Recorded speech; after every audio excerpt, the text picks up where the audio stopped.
My name is Connor Goulart, and I'm here to talk to you about the terrifying terrorist group on the rise, the Islamic State of Iraq and Syria, otherwise known as ISIS. There's been a lot of talk in the media, political and at home, about this so-called new terrorist group, and I would like to simplify the facts for all of you. ISIS is a threat to Middle Eastern stability, and it poses the possibility of a new wave of international terrorism through the use of foreign fighters. Before getting to current and future goals of ISIS, I'd like to explain how ISIS as we know it today came into creation. So, ISIS narrative, how they came about, is a complicated story. It was originally founded in 1999 in the nation of Jordan by a man named al-Zawahiri. Originally, ISIS was known as al-Tawhid. Like the majority of Muslims, he belonged to the majority Sunni sect of Islam. However, unlike the majority of Muslims, he believed in a particularly radical and violent offshoot called Wahhabism, which according to a 2013 New York Times article has roots in the Saudi Peninsula and interestingly enough, the ruling clan. Despite being denounced by virtually all Islamic scholars, clerics, and even other terrorist groups, ISIS still claims to be the true followers of the one God. I'd like to return to the creation of ISIS. The group gained notoriety following the American-led coalition invasion of Iraq, where in 2004 they allied themselves under the Al-Qaeda banner, changed their name to Al-Qaeda in Iraq, and fought against coalition forces until the withdrawal of forces from Iraq in December of 2011. As you can see, America has actually been in conflict with ISIS for over a decade. It was simply under a different name and leadership, though the goals remain virtually the same. Around that time, ISIS shifted its focus to the Syrian civil war, where it honed its more open conflict skills versus the hit-and-run tactics of the Iraqi insurgency. In 2013, after holding strong points across the Syrian border with Iraq, the Islamic State of Iraq and Syria returned to Iraq, making rapid gains across western and northern Iraq, which has continued until very recently.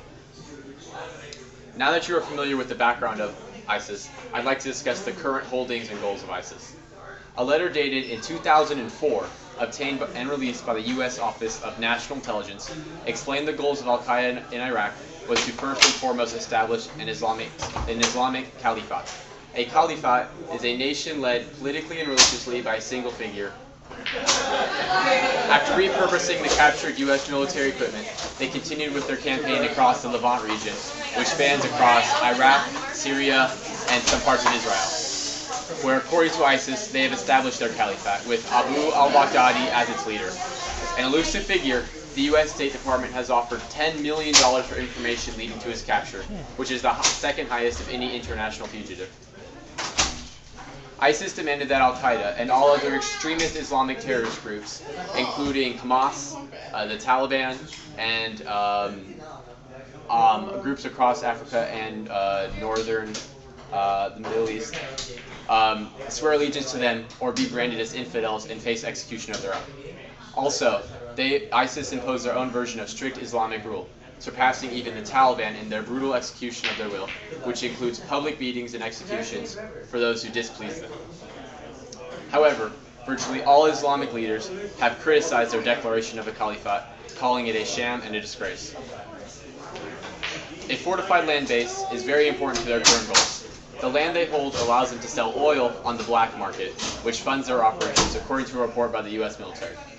Their oil reserves, combined with other means of money-making, such as kidnapping and extortion, and donations from sympathizers, has led them to be valued at $2 billion, which includes the captured U.S. equipment. Also, it gives secure space to train their fighters and suicide bombers. With their deep pockets and now possessing a land base, they have become the world's most powerful extremist group, surpassing Hamas and the Taliban, according to many governments and other international groups. Now that I have covered what their current goals are and were, and the means through which they have obtained them, I'd like to talk about the facet of ISIS which affects us here in America, the future of ISIS and their goals. ISIS' idea of a future depends on who you talk to, which news station you listen to, or even ISIS members or propaganda themselves. ISIS dreams of a future where the Middle East is composed of one leading Sunni nation led by the Islamic State without the interference or influence of Westerners, which includes the destruction of the nation and people of Israel. This is an unrealistic goal due to the military power of Saudi Arabia and other nations. And at the strongest, ISIS might be able to capture a fractured Syria and a weakened Iraq. A more realistic and very possible goal of ISIS is to amass a more diverse group of foreign fighters across the region. This is a very dangerous combination because these foreign fighters can be trained in terrorist tactics and then using their passports return to their home countries, including America, and carry out violent acts. Plots like this have already been foiled in Australia, according to BBC Source, and the Department of Homeland Security has advised that it may happen here as well. The Islamic State of Iraq and Syria may seem complicated, but with little explanation they become less frightening and therefore defeatable. If you have paid attention to the news recently, you should know that America has directly engaged in airstrikes against ISIS and continues to escalate it day by day. Hopefully, it appears the momentum that has carried ISIS in its conquest throughout the last 2 years has been halted. Overall, I hope I have cleared up the confusion many of us feel when it comes to ISIS, specifically their origins and goals. Unfortunately, I can provide no answers on how the world's nations and leaders should deal with this complex and dangerous organization, which has harassed the Middle East for over a decade now. Thank you.